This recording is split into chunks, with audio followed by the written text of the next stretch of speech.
Hi, and welcome to the podcast Making Sense, brought to you by Navy Federal Credit Union. I'm your host, Emily Bigham, and each week I'll be taking your questions to the experts to help you make sense of your money, pun intended. Welcome back to Making Sense. Today, we're going to help you prepare for your financial future. And to help us, we have Sarah Seeley from our Investment Services Department. Welcome, Sarah. Thank you. Thanks for having me. So you have had over 20 years of experience in the financial services industry around this topic. So what makes you interested in investments and financial planning? You know, it's one of those stories where I started out, studying something else in school and got into it by accident. And what I really found is that I enjoyed helping people. I enjoyed helping people talk through what their financial future looked like, what their plans were, because our goals are all different, and finding, ways and suggestions that I could help them achieve those goals. It translated to a long career. I actually celebrate my 30th year in the investment industry this year. Additional professional education. It's been a real focus of mine throughout my career. So it's something I'm very passionate about. Congratulations on 30 years in the industry. So you work in a very interesting part of Navy Federal. I don't think a lot of our members know that we have an investment services. Can you talk a little bit about this subsidiary? I can, absolutely. So we are called a subsidiary. That's the technical definition. We are an owned portion of the credit union for regulatory purposes. We are regulated by a whole slate of other regulatory organizations that are different than what the credit union typically is, or in addition to what the credit union typically is. And so all that means is that we have some very specific guidelines in how we help our members prepare for their financial futures. In terms of the organization itself, we span a number of different businesses. So things like risk protection, think various types of insurance, financial planning, investments, and estate planning, all of those things that the typical person is going to need in their lifetime. We celebrate our 25th year this year. And so I think it's somewhere in my background. But our 25th year of being able to help our members, and the piece that I think is really most important with that is we are still a growing organization. I still feel like we're a best kept secret within Navy Federal. So we're eligible, all of our members are eligible to work with us. I don't know if you're a secret anymore. I'm seeing that Newsweek and USA Today just named you guys as the top financial advisory firm this year. Congratulations on that as well. Thank you for mentioning that. Yeah, it was. It was really wonderful industry recognition. That is not subscription recognition. We don't pay for that. We don't subscribe to that. That is unbiased recognition for us. So yeah, it was really wonderful for us to see, and great for all our advisors. Great. So let's talk a little bit about financial planning and why it matters. Also, I think when a lot of people think of financial planning, they think long-term, right? Like what, and that's kind of hard to really think about. It can be overwhelming, but are there short-term versus long-term goals in financial planning? Unquestionably. And the way that I describe it for people is, and I'm dating myself probably with this one, but some people have heard of Yogi Berra. There's an old Yogi Berra-ism that says, if you don't know where you're going, how are you going to get there? I mean, think about it. It's silly. It sounds like, except that it's not. I happen to be in Southern California. If I wanted to drive to Disney World, I would need a roadmap and a game plan and know where I was going to stop for gas and how long it was going to take, and maybe some hotels along the way. And I would need to plan that out in advance. I happen to be close to the original, right? So I could use that same concept to be able to drive an hour and a half up the road, maybe with a fewer milestones right along the way. Short-term, long-term planning. Statistic that stuck with me years ago was the average person spends more time planning their next vacation than they do planning their retirement. So when you think about something like Disney, that, is popular with a lot of folks, right? Lots of people have made their plans to go to, the Florida version or the California version or others. How many of those same folks have made those plans for their short-term or long-term financial future? What's coming up in the next year, 5 years, 20 years retirement, whatever Mhm. that timeline looks like for you. Why do you think people are more focused on the short term? Do you think it's just easier? It seems more doable? Absolutely. Think about retirement. How old will you be? What are you going to do? How much will it cost you? Where will you live? What surprises may come? Oh my goodness, those are all such in the abstract. I do this for a living, and I have challenges trying to think about where I'm going to be or what I'm going to do in retirement. Am I ever really going to do it? I don't know. As long as I'm having fun, I don't think so. But at some point that is a reality for everybody, and it's hard to think about. It's really hard to think about transitioning from saving to making your money actually provide an income to you. That's a really tough transition for most people. So that abstract difference or that abstract concept of it being really long term can make it really challenging for most people. It's far easier to look at something short term coming up soon. Right. So, if you're a younger person, you're just starting out in your financial journey, when do you know that you're ready to start investing? You're ready to start investing. If you are working, you are ready to start investing at the very least for your retirement. And the one piece that I will say is the earlier you start, the better. The right time to start was yesterday. The next best time to start is today. The longer you have to invest, the longer timeline you have invested, the better. There's an old adage that says investing in the market isn't about timing the market, it's about time in the market. Investments, whatever part of the stock market you want to slice and dice, markets go up and down over time. On the whole, they go up on average about 10% per year, depending on what slicing and dicing you do. And so on the average, they go up about 10% per year long term. You want to capture as much of that return throughout your career as possible. Now, that doesn't mean you need to invest $10,000 or $100,000 or $1,000 immediately. That means you start. And so that might mean the first piece, the low hanging fruit that I always look for people is if you have a workplace retirement plan, the minimum you should make arrangements to contribute is the amount to maximize the company match if there is one. That's free money from your company that you don't want to leave on the table that they have already planned into your compensation. At the very least, start there. Okay, great. Major life milestones. How do you help members navigate through their financial milestones? You can be getting married, or for our military members, PCS moves. Is that something that you guys coach through? Absolutely. And so the first place, again, it goes back to a plan.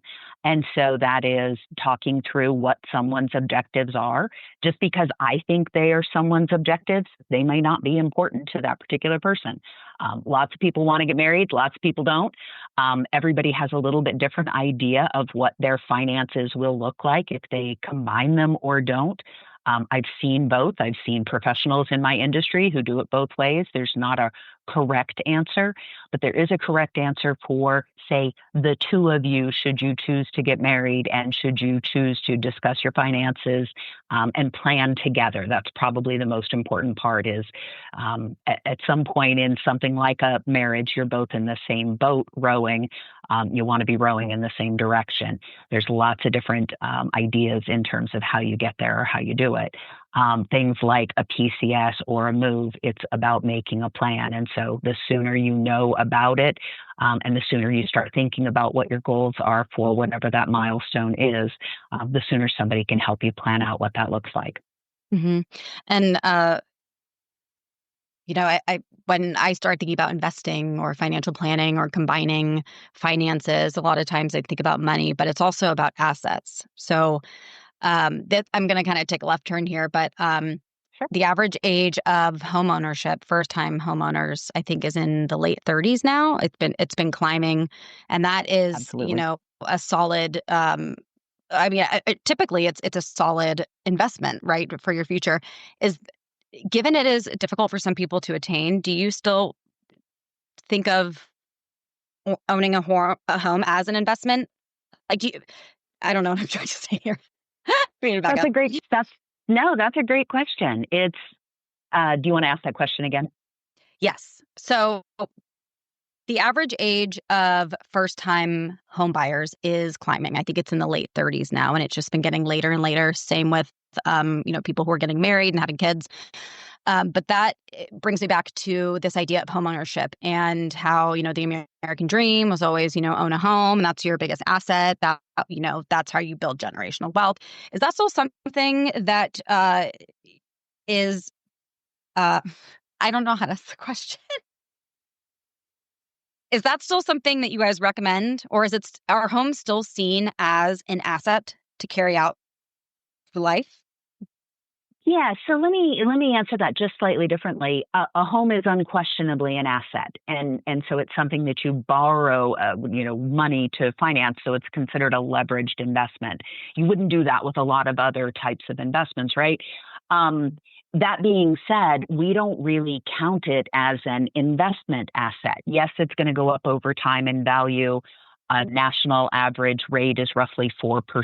Certain markets obviously are very different than others, some greater, some less. But you're doing that with leveraged money, which is why it catapults that value much higher in terms of creating long-term wealth.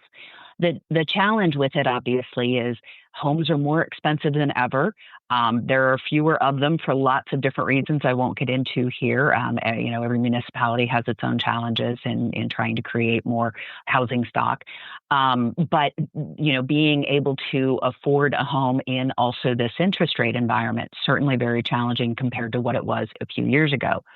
All that being said, everybody's goals are different. And so if it is a goal of someone's to be able to buy a home, again, the first thing to do is to build a plan. And it is to discuss trade-offs. And so this is one thing that I think isn't discussed often enough with folks. We all have access to so many different types of fun, cool, whiz-bang things that are ways for us to spend money. The silly part I hear lots of times, the advice is don't buy avocado toast. Okay, that's not going to buy a home for you, right? If you stop buying avocado toast. But it is going to help you save more towards a down payment if you aren't going out to brunch, if you aren't eating out a lot, if you aren't adding a lot of unseen leakage type expenses in your credit card every month, those subscription services, they're $10 here and $20 there. Well, pretty soon that adds up to a couple $100 a month that you really could be applying to saving towards your first home purchase. And so it really is about trade-offs and trying to focus on what really matters compared to, again, that short term, what really matters, or that long term, what really matters. Is it more important to have instant gratification and something fun that you do today? Or is it something that's really important to you that you have that, potential generational wealth or that long-term asset for you in the long run? And lots of statistics, it depends on the area and so forth. But anecdotally, I can think back to my parents buying their first home. It cost less than my first car. It doesn't sound like it was very expensive, but I happen to know from conversations with them since their interest rate was 13%, and they were responsible borrowers. They weren't bad credit risks or subpar credit risks who needed to pay more because of the concern. My dad had two jobs. He, was able to work part-time while he was still in the military. My mom had a job. And so, that in that era, if we're doing the math and we're going back 30 years, wasn't all that common necessarily at the time. And so that was a real stretch for them. We didn't have a lot. We didn't have a lot of extra fun things, but there also weren't a lot of extra fun things to do back then. We didn't have cable TV because it didn't exist, cell phones, all of the, typical things that are out there. They didn't have expensive cars with car loans. So there really were a lot of trade-offs. They had to really tighten their belts to be able to afford that first house. All this time later, that was something close to 50 years ago. And I vividly remember what that was like. And we've talked about it since, because that really helped me to be able to buy my first home when my husband and I were ready. Mm-hmm. Yeah. I'm really thankful that I work at Navy Federal and I understand about how taking on debt or a loan can help you in the long run. Otherwise, I don't know if I would be as quick to, purchase large investments like that, because it's really daunting. And a lot of the, news articles and, they make debt seem scary. And debt can certainly be scary. Goodness, the horror stories I could tell you, and the things that I've heard of predatory lending practices, and things that just are not in a consumer's best interest. Things that people can do to really help themselves the most: be a good steward of your credit.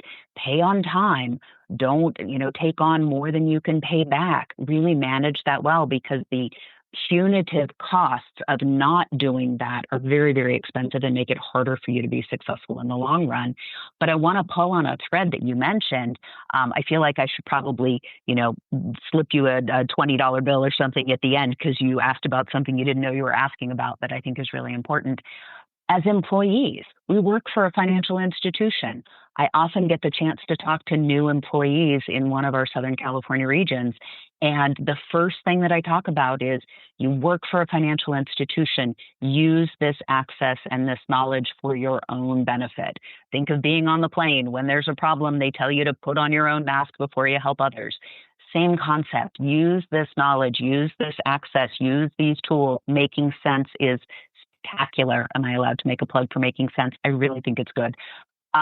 Use financial planners, use your branch access, use your peers to help you really maximize your employee benefits, your financial tools, your own financial goals, and your own financial future. Mm-hmm. For that one, I think that's important. Yeah, no, I love all the tools. That I love Making Sense, and I really love Home Squad. There's just charts telling me about my mortgage and how soon I can pay it off and all those fun things. So the baby boomer generation is getting older, and I believe we're about to have the largest transfer of wealth that we've ever had. So that means a lot of people are going to be, receiving inheritances, or, some people will be receiving inheritances. So what is your advice for a member who's going to be receiving an inheritance, or possibly, giving an inheritance? Sure. First, on the first side of that coin, there's two sides to the same coin, right? The first side of that coin is, don't count on it. As a financial planner, it isn't something that I will ever include in a financial plan unless somehow it's, in some technical structure, some sort of trust that is absolutely already guaranteed. Things happen. The most expensive healthcare of anyone's life is always in the last months of their life. And so that can be a rude awakening for a lot of folks who were counting on that kind of inheritance to change their lives. On the flip side, those folks who are planning to give or provide an inheritance, the same risks exist. Your last years or months of life will be the most expensive ever. And so with that, making sure that you have some contingent plan for that. How will it be handled? What funds do you have available? Is that something that you have covered? Is that something you've talked about with your family? Do they know what your wishes are? Do they know what goals you have and what to do? And the most important part for both sides of that occurrence, is it written down?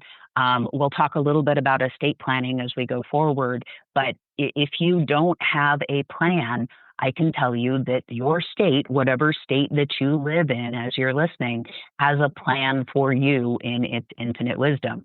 Now, your state may not have the same goals in mind that you do. So if you don't have it written down, those intestacy laws take over and they'll dictate where your assets go if and when something happens to you. None of us are getting out of this alive, right?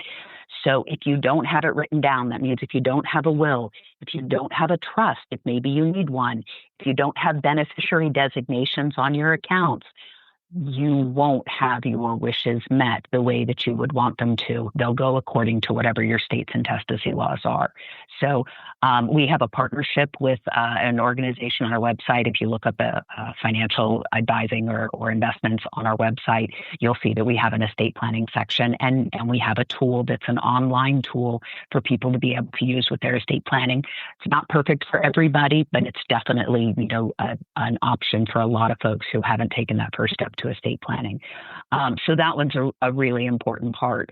Now, if you are inheriting or are in the position of having inherited money, again, it comes back to having a plan. What do you want to do with it? What can it do for you? Lots of people think it's found money and now they can go buy the car they always wanted, or they can go buy the vacation they always wanted. But this is a one-time event. This isn't going to happen again, hopefully. And so with that, you really want to make sure that it has an opportunity to impact your life long-term. This is the long-term culmination of someone else's life. So, thinking about it from that perspective and allowing it to really impact your life for the positive, and maybe future generations beyond you, if that's important to you, are really the considerations. And our financial advisors can definitely help you plan for that. It's really interesting. So I may feel like we might as well get into estate planning because we're already there. If somebody does inherit a large sum of money, do you recommend, if they have debt, do you recommend that they pay down the debt first? Or do you look at the interest rate that they have on their debt and then look at what investing could do, like risk versus reward?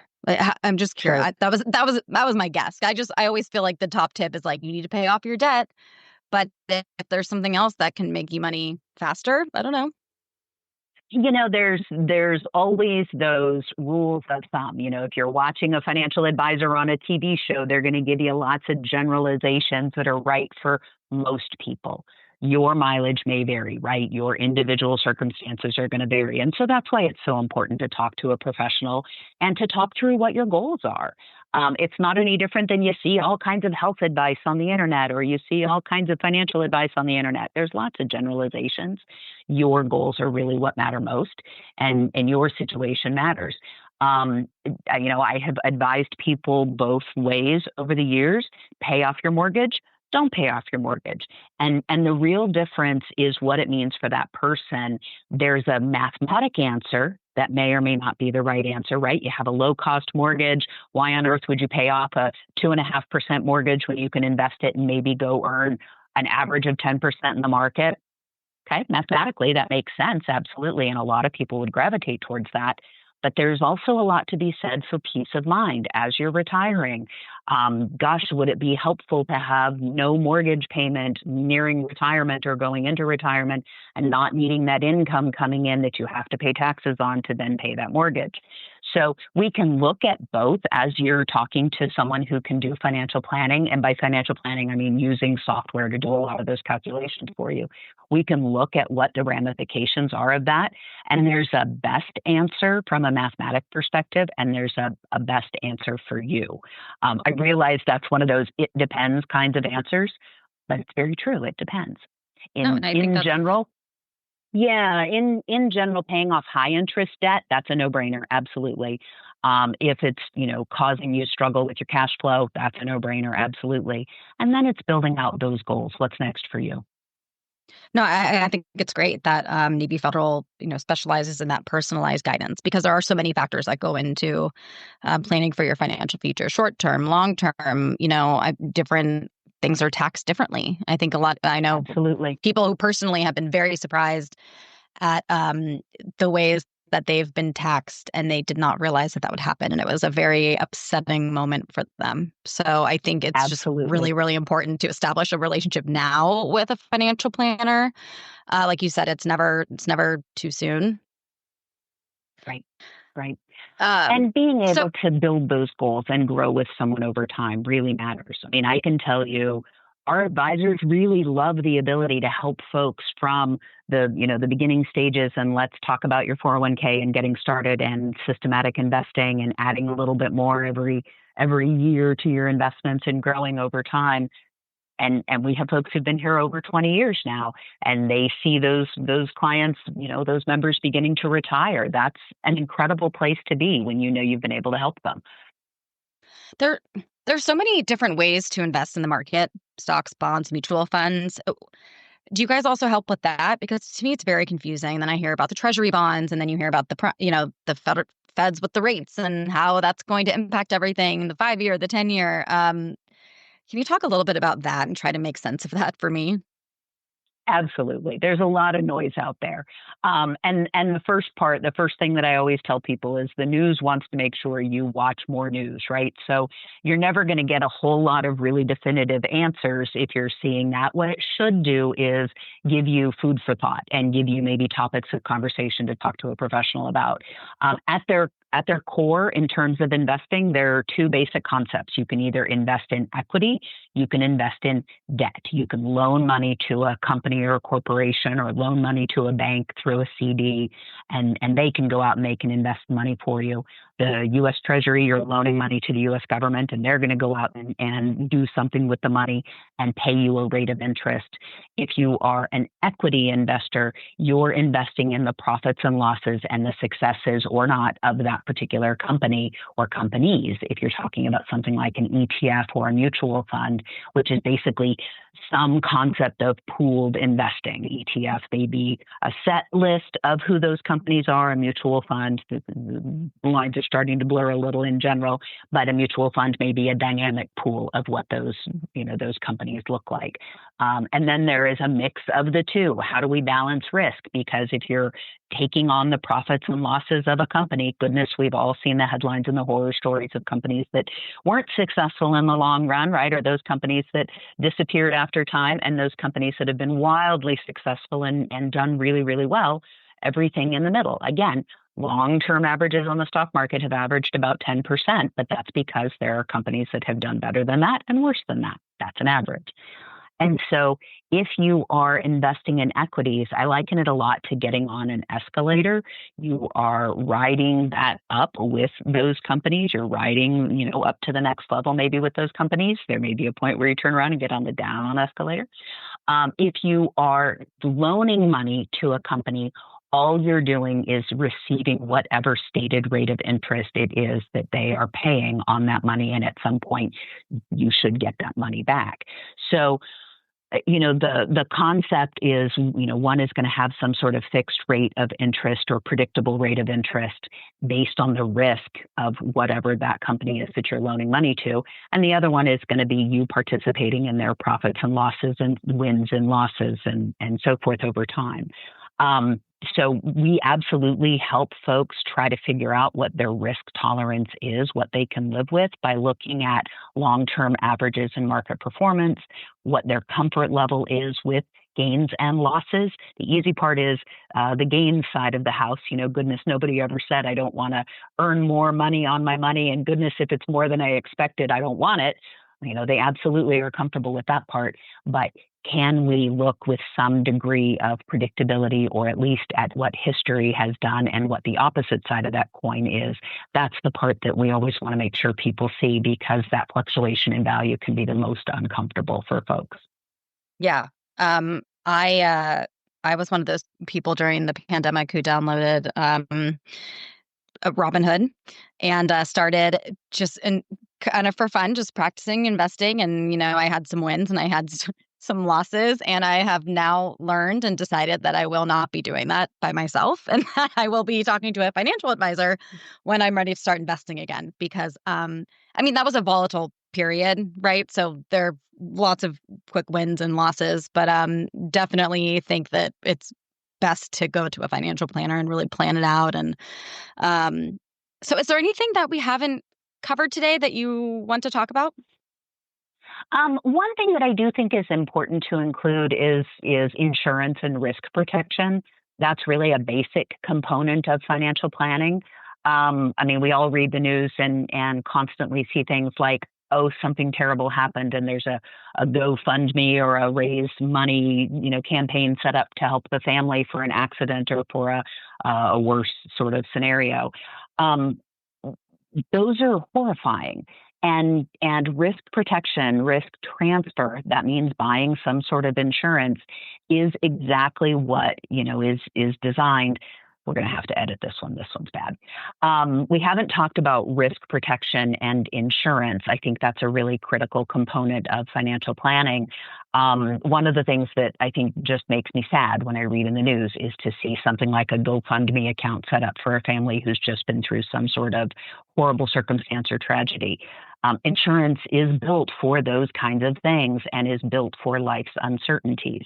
And whether it's property insurance or car insurance or accidental death and dismemberment insurance for something really unexpected, or life insurance, lots of different types of risk protection, disability, but being prepared for those unexpected circumstances so that your family doesn't suffer unexpectedly if something were to happen is critical. In many cases, most of those policies are very inexpensive, especially the younger you get in. And being able to plan out what you would want to happen with an advisor who can help you build an insurance plan is really important. That's one that I don't think we talk enough about anymore. Also, on the same side, as you get, farther on in life, I fall into that demographic. Long-term care is a really critical discussion to have.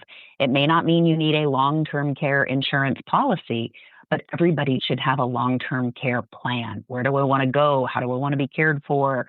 What resources do I have? Do I need to do anything about it? Do I have options?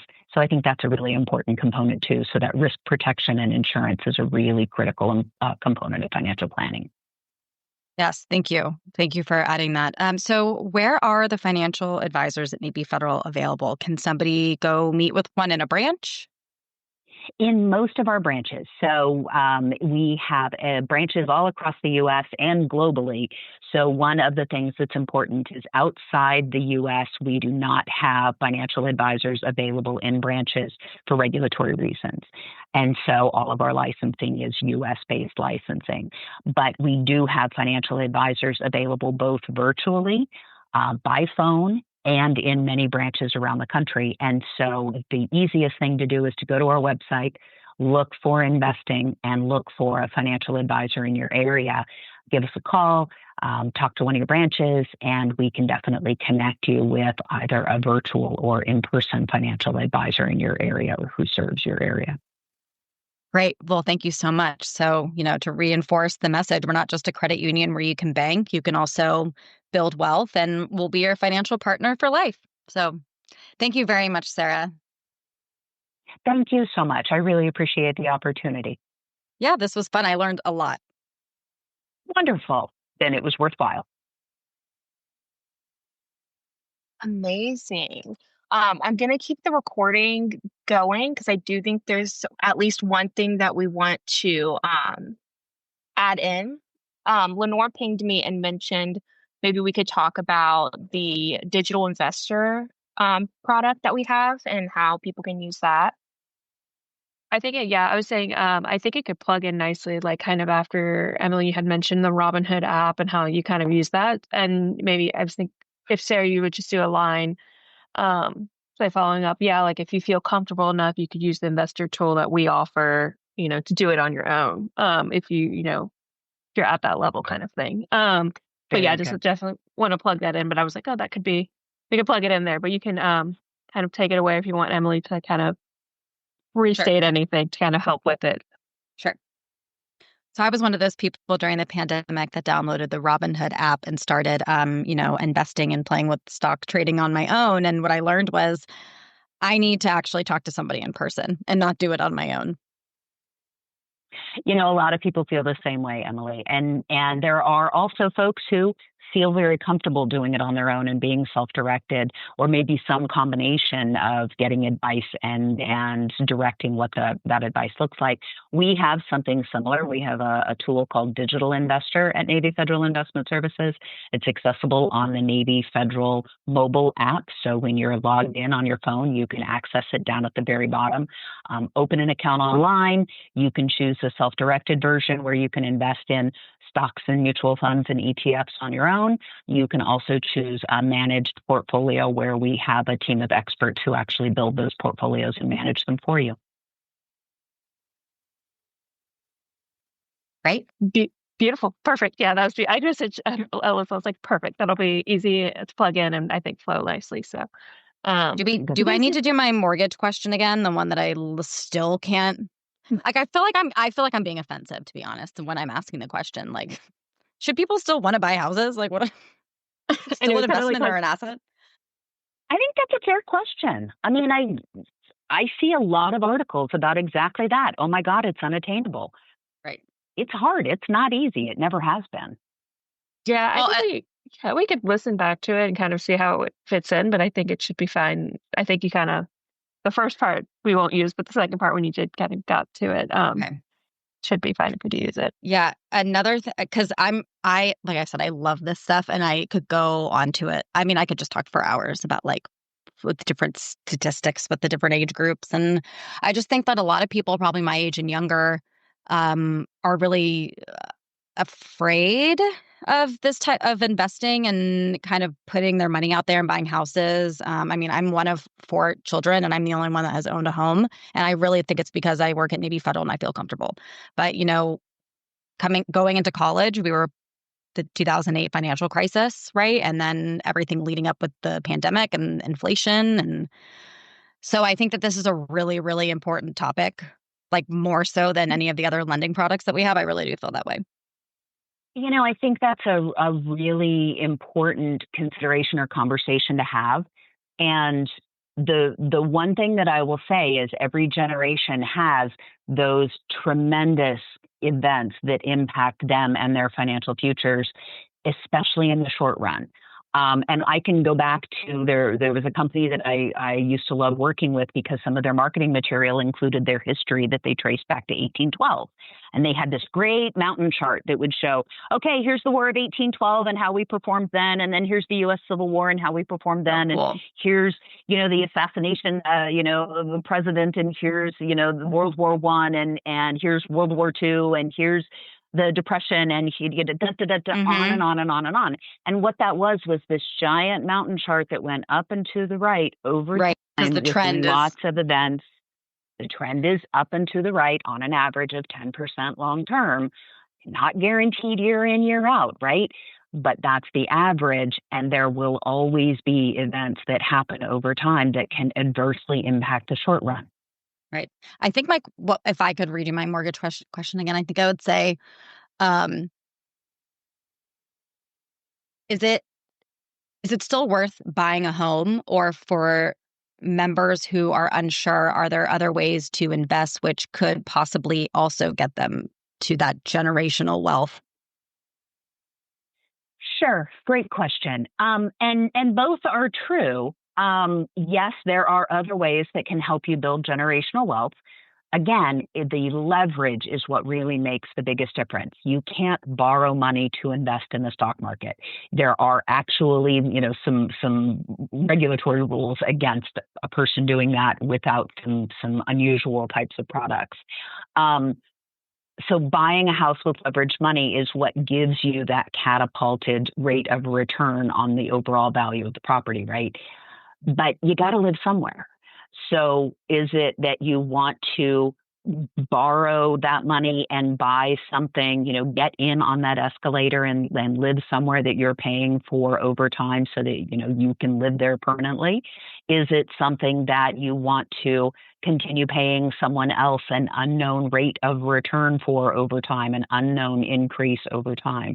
Rents are hardly stable anywhere in the country, and goodness, there are certain markets that are absolutely, atrocious in terms of their average rate of increase. And you can talk about things like rent control and, how do you incent people to buy those properties if they're rent controlled? So there are, again, two sides to every coin with all of those things. The most important part is trying to focus on what your goals are and what trade-offs that you're willing to make in order to try and get there. And that applies to everything. That applies to homeownership. That applies to planning for retirement. That applies to when you retire. Lots of other things. But, on the whole, would I say homeownership is still an important component in the U.S.? Unquestionably. Mm-hmm. That is the way people reach their goals, in the long run. and help themselves. But homes, may also look a lot different in the long run. Everybody thinks about a great big house, with lots of stuff, and not much outdoor space. 30 years ago, it was lots of outdoor space and a really small home. I can look at the house that my parents grew up in, and there were little teeny tiny things with one bathroom. That's what they were able to afford. My grandparents were able to pay for after coming back from the war, right? My grandfather was a beneficiary of, a VA loan after World War II. It's a very different home than the average person would think about today. And they raised 4 kids and untold cousins and visitors and everything else. What do you mean you had one bathroom? So our standards have changed a little bit over time too, right? Yeah, that's good. That's a good where point. you buy in today. Yeah, where you buy in today may not be where you live forever, but Right. it is a way for you to get in on the escalator and rise over time. My parents bought their house in Coronado 40 years ago. And to think about how much they paid, I'm like, what? Are you kidding me? You can't even rent a place for that now. 1 bedroom. Great. Well, this was really fun for me. I really enjoyed this. And I don't know Yeah, how this was I tried to great. copy all of the topics, but I kept being like, Emily, you're going off course. But I just was like, I'm getting such good information. So I'll have to definitely come see you and do my financial planning. Navy Federal Credit Union is federally insured by the National Credit Union Administration.